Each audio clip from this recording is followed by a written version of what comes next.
ভেবেছেন মা বাবার কর্মফল কি সন্তানের ভাগ্য নষ্ট করে?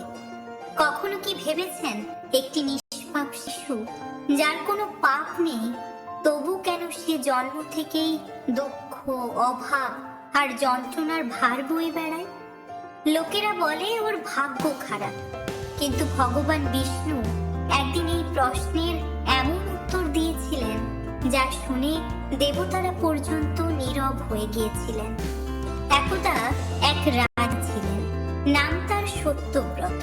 তিনি ধর্মপরায়ণ বিষ্ণু ভক্ত, কিন্তু এক বিষয়ে ভীষণ কষ্ট পেতেন। তার একমাত্র পুত্র জন্ম থেকেই দুঃখী। রোগ, ব্যর্থতা, অপমান সবকিছু যেন শিশুকে ঘিরে ধরেছিল। একদিন রাজা কাঁদতে কাঁদতে ভগবান বিষ্ণুর কাছে প্রার্থনা করলেন, হে প্রভু, আমার পুত্র তো কোনো পাপ করেনি, তবে কেন তার জীবন এমন অভিশপ্ত?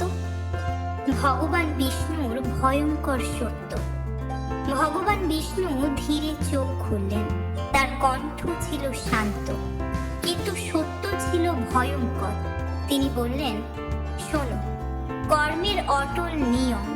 সন্তান নিজের কর্ম নিয়ে জন্মায় ঠিকই, কিন্তু মা বাবার অমোচনীয় কর্মফল সন্তানের জীবনের প্রথম অধ্যায় লিখে দেয়। রাজা কেঁপে উঠলেন।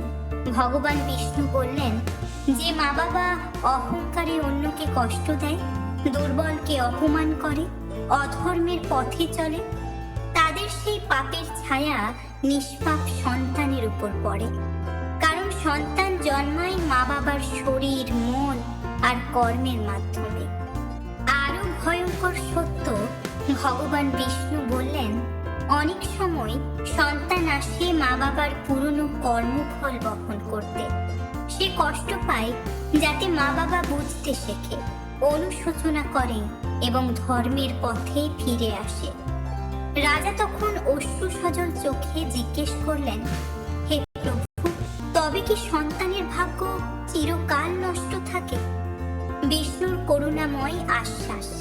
ভগবান বিষ্ণু মৃদু হাসলেন। তিনি বললেন, না, কর্মফল শুরু দেয় মা বাবা, কিন্তু শেষ লিখে সন্তান নিজে। যে সন্তান ধৈর্য রাখে, সৎ পথে চলে, ঈশ্বরের উপর বিশ্বাস রাখে, তার জীবন একদিন সমস্ত পাপের শৃঙ্খল ভেঙে দেয়। শেষ কথা, আজ যদি আপনার জীবনে কষ্ট থাকে, হয়তো তা আপনার দোষ নয়, কিন্তু আজ আপনি যদি মা বাবা হন, তবে মনে রাখবেন, আপনার কর্মই আপনার সন্তানের ভবিষ্যতের বীজ। আজ আপনি যা করছেন তার ফল ভোগ করবে আপনারই রক্ত। ভগবান বিষ্ণু বলেন, নিজের জন্য নয়, সন্তানের ভবিষ্যতের জন্য সৎ হও। কর্ম কাউকে ছাড়ে না, কর্মফল পেতেই হয়।